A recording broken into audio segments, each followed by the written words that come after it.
juga ada risetnya Alvara, ya, kemudian risetnya Inventure juga. Ada 3 perilaku yang menarik dari Gen Z.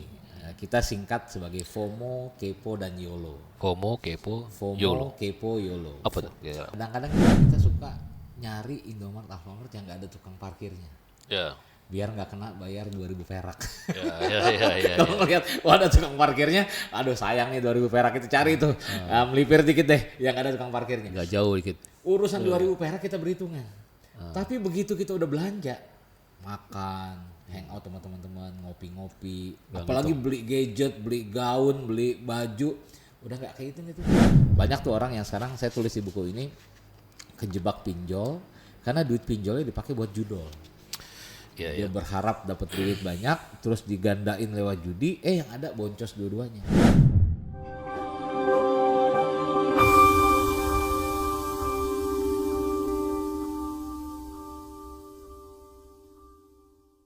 Assalamualaikum warahmatullahi wabarakatuh. Jumpa lagi dengan saya Irwan Bahtiar di sini. Kita masuk di podcast PW Kopi, podcast Wena Kopi Serambi. Nah, di sesi kali ini kita akan bicara mengenai hal yang menarik nih, seputar gimana ngelola uang. Tepatnya ngebahas buku sih. Dan ini buku yang menarik banget nih buat Gen Z. Dan yang kita bahas kali ini adalah The Wealth Habits, cara anak muda membangun kebiasaan yang membawa kekayaan dan kesejahteraan. Hadir bersama saya di sini ada Pak Medi Ferdiansyah.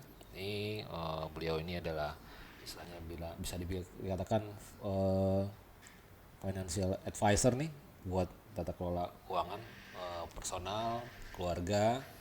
Beliau dulu sebelumnya di Bank Syariah Indonesia BSM sebagai bankir dan sekarang nulis buku yang saya pikir nih menarik untuk kita kupas.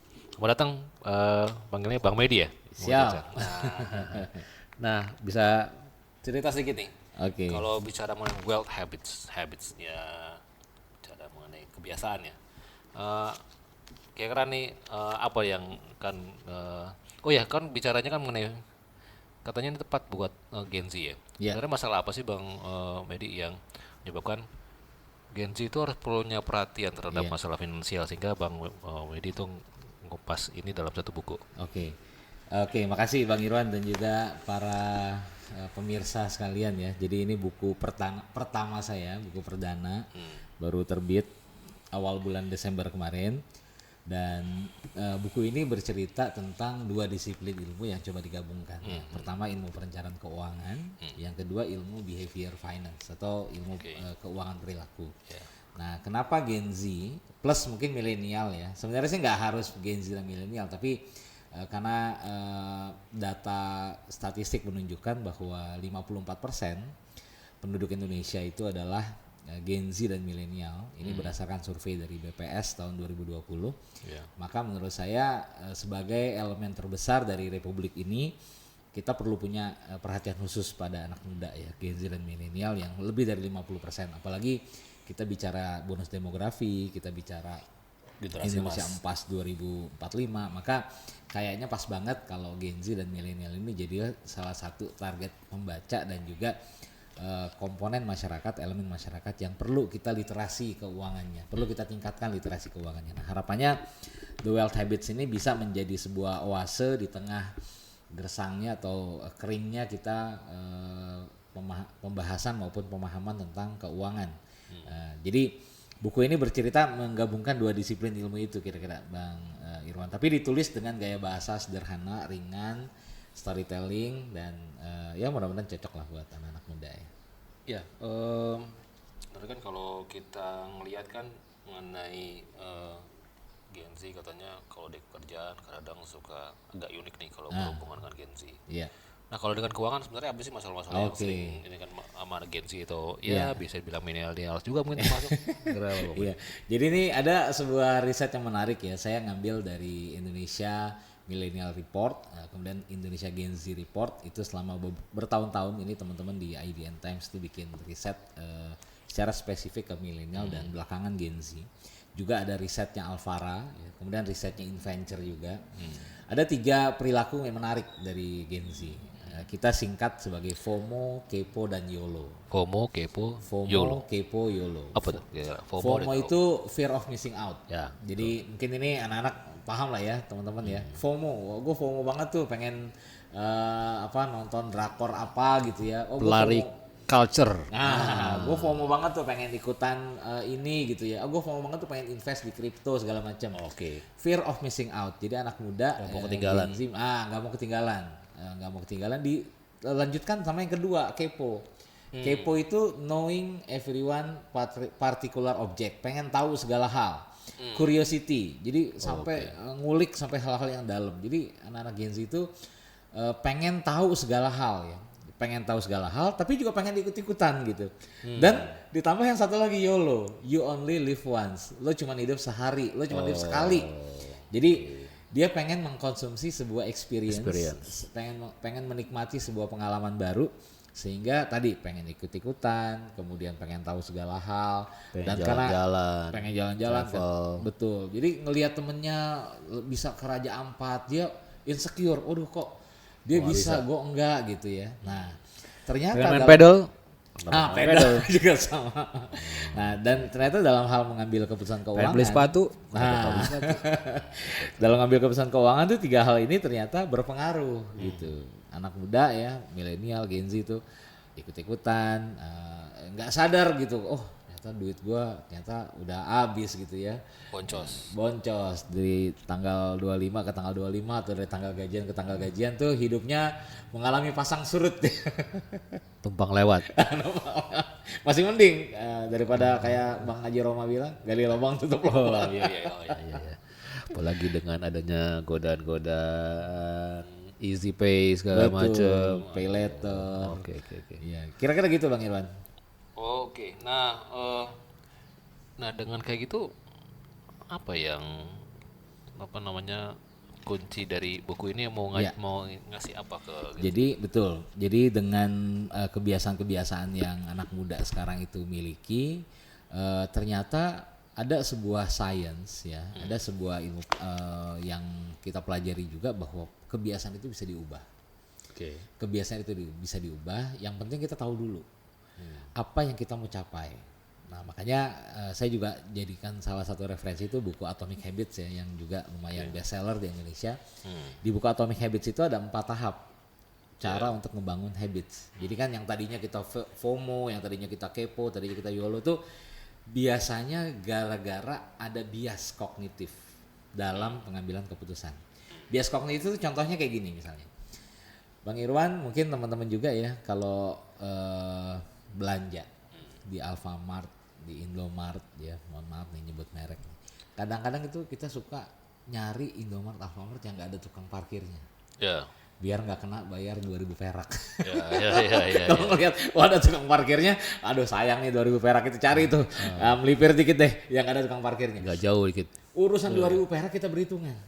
Tapi begitu kita udah belanja, makan, hangout sama teman-teman, ngopi-ngopi, apalagi beli gadget, beli gaun, beli baju, udah nggak kehitung itu. Lebih dari 2.000, mungkin puluhan ribu, mungkin ratusan ribu, mungkin jutaan. Ya. Untuk 2.000 kita berhitungan. Nggak sadar itu ya. Untuk yang lebih gede kita kadang-kadang lewat. Nah ini yang namanya bias kognitif. Contoh lain, kalau jalan-jalan ke mall, lihat tuh ada plang 70 plus 20. Wah itu banget tuh. Racun. Nah itu biasanya gimana tuh kita ngeliat, wah aduh gede banget diskonnya 90%. Padahal kalau dihitung-hitung benar ya sebenarnya nggak 90%. 70 plus 20 itu sebenarnya nih ya, ntar bisa hitung sendiri. Sebenarnya cuma 76%. Tapi kenapa kok para marketer itu bikin 70 plus 20? Kok repot-repot amat gitu nulis 70 plus 20? Ya memang untuk membuat confusing dari pengambilan keputusan kita. Seakan-akan diskonnya lebih gede, padahal sebenarnya nggak segede itu. Kadang-kadang jadi impulse buying. Nah, jadi impulse buying. Nah, itu ternyata diteliti sama seorang ilmuwan namanya Daniel Kahneman. Awalnya dia berdua, Daniel Kahneman sama Amos Tversky. Ya, cuman Amos dalam perjalanannya meninggal. Dia nulis buku judulnya Thinking Fast and Slow. Jadi manusia itu punya 2 cara berpikir, punya sistem berpikir. Yang pertama tuh sistem yang impulsif tadi, yang dia sebutnya fast thinking. Jadi ngambil keputusan itu cepat gitu. Nah, tapi biasanya nggak diolah dengan rasio. Biasanya pakai emosi atau pakai impuls, pakai sebuah keputusan yang otomatis, snap judgment kalau bahasa lainnya di buku yang lain. Nah, yang kedua, sistem kedua itu pemikiran yang diolah dulu, dianalisa dengan rasio, banding-bandingin baru kemudian ambil keputusan. Itu sistem 2 atau slow thinking. Nah, fast thinking sama slow thinking itu ternyata ada di semua orang. Nah, ketika kita pertama kali ngelihat 70/20, yang terbawa tadi impulsif tadi. Yeah. Nah, itulah thinking yang fast. Tapi kalau ngambil keputusan keuangan semuanya menggunakan begitu, apalagi tadi FOMO, kepo, YOLO, khas anak muda nih. Yang terjadi adalah kita itu nggak mempertimbangkan dengan baik, nggak mengambil keputusan keuangan dengan bijak, kalap. Nah, itu yang membuat kita perlu gimana caranya kita bisa atur keuangan kita. Nah, di buku ini saya memperkenalkan istilah Atomic Financial Habits, mengambil inspirasi dari buku Atomic Habits. Di buku Atomic Habits ada 4 tahapan bagaimana membangun kebiasaan yang lebih baik gitu ya. Contoh misalnya kita mau gimana ya, pengen olahraga nih. Oh, kan Bang Irwan kemarin baru trial run tuh, dapat medali baru lagi. Kayaknya berat Itu banget. bukan FOMO, Bukan tapi FOMO. memang udah passion. Orang-orang yang mau ikutan kayak begitu kan, aduh gimana caranya, susah banget gitu. Nah, sebenarnya cara ngebangunnya bisa dengan 4 cara. Yang pertama, menjadikannya terlihat dulu. Maksudnya gimana? Untuk bisa olahraga rutin, mungkin yang pertama kita itu perlu punya sepatu olahraga dulu. Nah, mungkin beli sepatu, taruh sepatu di tempat yang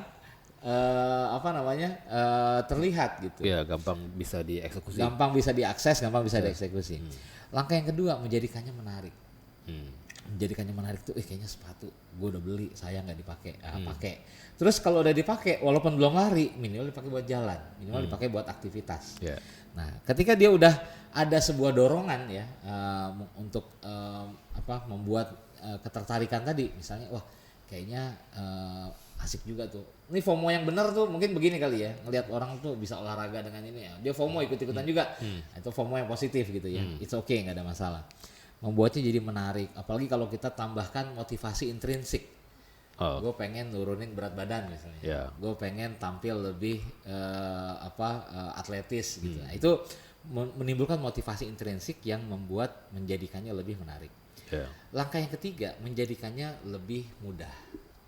Nah, menjadikannya lebih mudah tuh salah satu caranya adalah dengan mengecilkan dan mengeksekusi.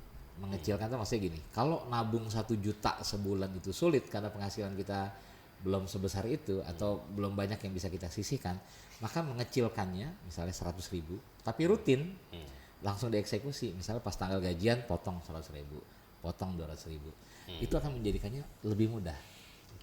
Jadi kuncinya adalah pada eksekusi, bagaimana menjadikan tantangan ini lebih mudah kita eksekusi. Dan yang terakhir, yang keempat, menjadikannya memuaskan. Jadi menjadikannya memuaskan itu ketika kita berhasil menabung sesuatu sampai terkumpul uang yang kita inginkan untuk tujuan keuangan kita, misalnya mau berangkat umroh, mau bisa liburan, mau nyiapin pendidikan anak buat yang udah punya anak, atau buat persiapan menikah gitu ya, atau untuk persiapan naik haji dan seterusnya. Itu bagian dari tujuan keuangan yang kalau tercapai dengan kemampuan kita tadi mengeksekusi rencana-rencana kita, itu akan menjadikan memuaskan. Nah, menjadikannya terlihat, menjadikannya menarik, menjadikannya mudah, dan menjadikannya memuaskan, itu adalah tahapan dalam membangun habits yang sehat. Nah, bagaimana ketika diimplementasikan dalam dunia keuangan, kurang lebih sama. Menjadikannya terlihat, kita harus punya tujuan keuangan dulu. Dan kalau bisa tujuan keuangan itu kita paparkan, kita di tempat-tempat yang mudah terjangkau sehingga kita aware terus. Tadi misalnya contoh mau naik haji atau mau umroh, pasang deh tuh wallpaper kita tuh gambar Ka'bah di handphone, di laptop, di kantor kita panjang gitu ya, afirmasi terus dan seterusnya. Menjadikannya terlihat sehingga kita punya motivasi yang lebih dalam gitu, menjadikannya dia menarik. Ya Allah, berikanlah saya kemampuan untuk bisa berdoa di multazam, langsung mengunjungi makam Rasulmu di Baitullah, di Masjid Nabawi dan seterusnya dan seterusnya. Yang ketiga, menjadikannya mudah, tadi mengeksekusi pelan-pelan tapi pasti. Dan yang terakhir, menjadikannya memuaskan, Ketika kita sudah bisa membayangkan, kita betul-betul bisa mengeksekusi itu. Nah, di ujung buku ini saya sampaikan 5 kebiasaan yang akan jadi kunci anak muda untuk bisa jadi kaya dan sejahtera.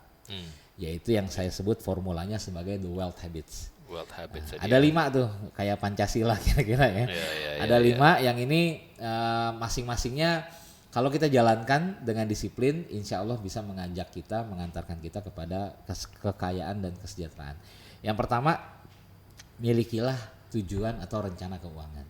Hidup kalau nggak punya rencana, Bang Irwan, itu kita bisa mengarah kemana aja gitu. Kita nggak pernah tahu tujuan kita. Dulu ada buku komik anak-anak namanya Alice in Wonderland. Di buku itu dikisahkan si Alice nih tersesat di dunia Wonderland itu tuh, ada banyak jalan yang bercabang. Terus di situ kucing bisa ngomong. Dia ngobrol sama kucing. Kucing, tunjukin saya dong jalan yang mana yang saya harus pilih. Karena jalannya bercabang. Kucingnya nanya.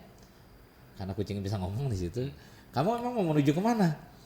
Saya nggak tahu mau menuju kemana.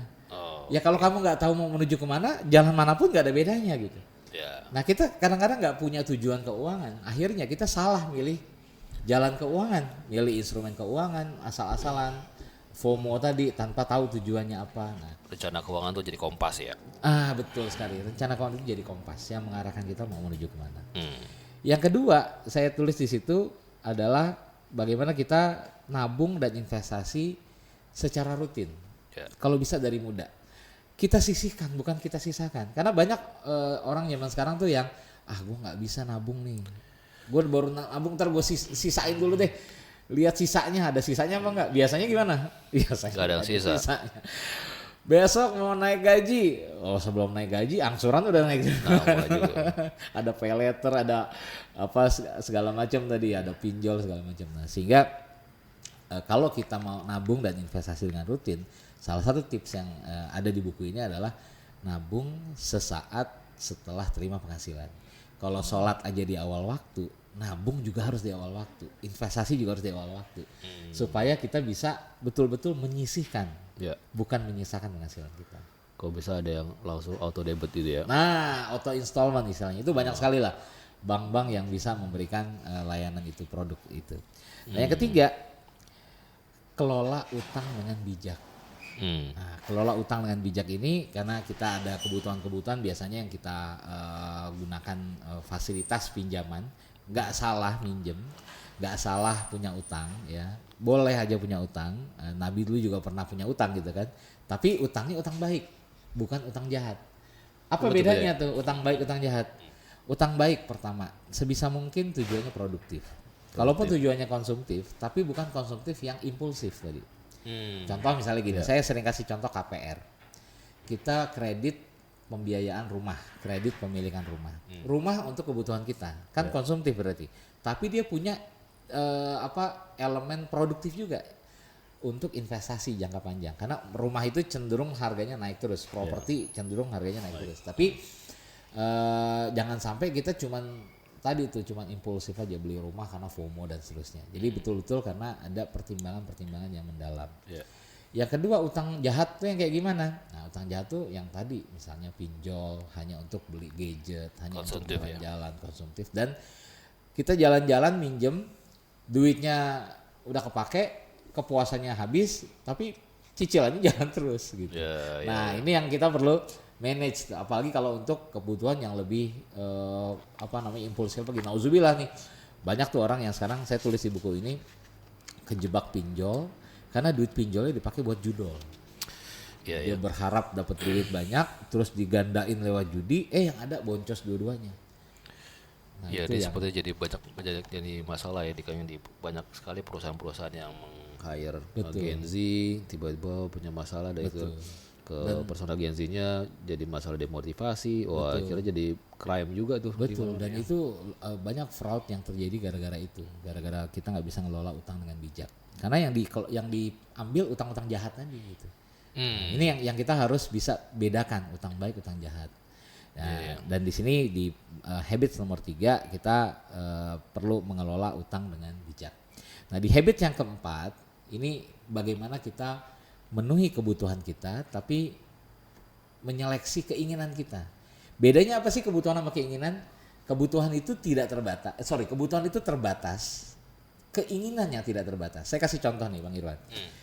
2 bulan lagi kan kita mau Ramadan. Ya. Biasanya kalau buka puasa itu di hidangan di atas meja tuh kayak gimana tuh? Ya. Kan ada korma, sunnah, ya. Yang sunnah kurma, yang wajib gorengan katanya gitu. Itu udah ada kolak tadi, apalagi tuh es kelapa muda, apalagi tuh cendol, kolang-kaling, apalah sate. Semuanya dimakan. Pertanyaan saya, yang mana yang kebutuhan, yang mana yang keinginan? Betul kayak Begitu buka puasa kan kita minum mungkin teh manis anget ya, sama ya mungkin gorengan atu sama korma 3 butir. Itu udah cukup tuh badan kita tuh. Ya. Tapi waduh, hidangannya di atas meja tuh keinginan semua. Semuanya tersaji. Kira-kira bedain kebutuhan sama keinginan begitu. Kebutuhan adalah yang cukup masuk ke badan kita, sekedar mengenyangkan kita, membuat badan kita tegak, tapi keinginan itu yang ada di sekelilingnya. Nah, bedakan kebutuhan sama keinginan. Penuhi kebutuhan, seleksi keinginan. Itu tips yang keempat atau habits yang keempat yang perlu kita bangun. Yang kelima, yang terakhir nih. Habits yang kelima yang perlu kita bagikan di buku ini adalah berbagi bikin happy. Ternyata ada penelitiannya. Jadi saya lupa di Amerika atau apa, ada jurnalnya juga, saya lampirkan di buku ini. Itu dipasangin neurotransmitter di kepala ya. Nah, di neurotransmitter itu kemudian ketika dilakukan berbagai aktivitas tuh nyala tuh, ada sinyal-sinyal impuls yang nyala. Salah satu kegiatannya berbagi, donasi. Itu ternyata terang banget tuh sinyal itu bunyi. Nah, jadi itu menunjukkan kalau orang yang berbagi itu bisa menimbulkan kebahagiaan dalam dirinya. Jadi harta gak bisa dibawa mati. Bisa dibawa mati kalau kita bagi, kalau kita wakafkan di jalan Allah. Nah, itu kira-kira 5 kebiasaan yang dibagikan di buku ini untuk menjadikan anak muda bisa kaya dan sejahtera. Mungkin gitu benar. Ya, menarik banget ini. Kalau tadi kita scan ya memang ada 8 bab ya. Di sini memang yang dagingnya itu memang ada dimulai di 6, dia ada bias di balik keputusan keuangan kita, atomic financial habit, dan membangun the wealth habits. Nah, sepertinya memang nih bisa jadi kajian bertahap nih Bang Medi ya. Kalau terutama tadi untuk bahas yang 5 kebiasaan tadi dibedah dan dipilah.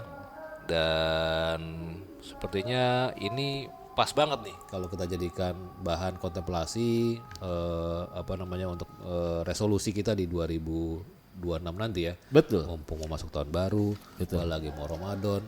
Itu waktu-waktu yang misalnya bagus banget tuh buat kita menata ulang kita mau kemana. Tadi kayak seperti pertanyaan tadi, kalau kita nggak punya kompas kita mau kemana arah hidup kita, termasuk kalau finansial kita, ya jangan harap ya kita bakal artinya tersesat di jalan yang kita nggak tahu mana gitu. Oke, Bang Wedi, ini mungkin gini, kalau misalkan ini mungkin ada pertanyaan lah ya, kan Gen Z itu suka banget mungkin terjebak belanja online ya. Gimana sih tips cara kita supaya mungkin yang mau Gen Z ataupun generasi yang lain tuh supaya nggak terjebak belanja online? Itu mungkin bisa jadi salah satu kunci buat tadi menata keuangan, menata dari wealth habits tadi. Gimana betul. Nah, ini bagus banget pertanyaannya ya. Memang pertama sih harus beli buku ini dulu supaya bisa baca semuanya ya. Nah, wealth habits. Itu ada di habits yang keempat tadi ya, yang kita penuhi kebutuhan, seleksi keinginan. Gak ada salahnya tuh kita memenuhi kebutuhan kita. Belanja online kan juga motifnya apa? Kebutuhan apa keinginan? Nah, itu yang kita perlu kenali dulu. Ya, cara mengenalinya gampangnya gini, kita perlu berpikir at least 2-3 kali lah. Ini benar-benar kita butuhkan atau enggak? Ini kita mau beli sepatu nih. Ini sepatu benar-benar kebutuhan apa keinginan? Kita lihat lagi sepatu kita sekarang masih bagus apa enggak. Terus jangan cuman gara-gara ngikut orang, jangan cuman gara-gara ada diskon, jangan cuman gara-gara orang lain punya sepatu yang lebih bagus atau punya sepatu baru kita beli sepatu gitu. Jangan gara-gara orang beli handphone baru kita insecure, ngerasa handphone kita kurang oke gitu. Nah, ini yang kita perlu bedakan antara kebutuhan sama keinginan. Kita perlu jangan sampai belanja online itu jadi beban, apalagi belanjanya pakai pay later. Oh iya. Jadi iya. utang. Jadi kena dua, satu di keinginan, yang kedua di utang yang kita jadi utang jahat tadi gitu. Iya iya iya iya. Itu yang teman-teman Gen Z perlu betul-betul kelola FOMO, kepo, YOLO-nya itu termanage, karena kita tahu memang ada bias dalam pengambilan keputusan keuangan kita, makanya perlu lebih bijak. Oke, inspiratif sekali. Sekali lagi Wealth Habits ini buku yang direkomendasikan buat teman-teman nih. Sama tadi kita nutup tahun dapat ide buat resolusi 2026 ya, buat siapapun itu yang ingin menjadikan dirinya lebih baik ya Bang Medi ya. Dan kayaknya pembahasan pembukaan ini kayaknya nggak cukup deh sampai di sini, dan kita ikuti aja nanti pembahasan yang ada di Siap. PW Kombi Podcast Wena Kopi Serambi. Nanti mungkin bisa jadi kajian Ramadan nih. Kita selesai nih di Ramadan nih, tiba-tiba kita dapat inspirasi baru gimana menjadi the better you in managing your financial habits. Oke, mungkin itu saja. Mudah-mudahan sekali lagi terima kasih Bang Medi untuk penyampaian Bukunya mudah sukses, mudah-mudahan ini meledak. dan sekali lagi ini bisa jadi inspirasi buat kita semua. Jangan lupa beli bukunya. Nah, ya. Dan kita akan jadikan ini mungkin kupasan yang lebih detail kali Bang Siap. Medi ya. Insya Terima Allah. kasih, sukses buat kita semua, sukses buat Wealth Habits. Assalamualaikum warahmatullahi wabarakatuh. Sampai ketemu lagi.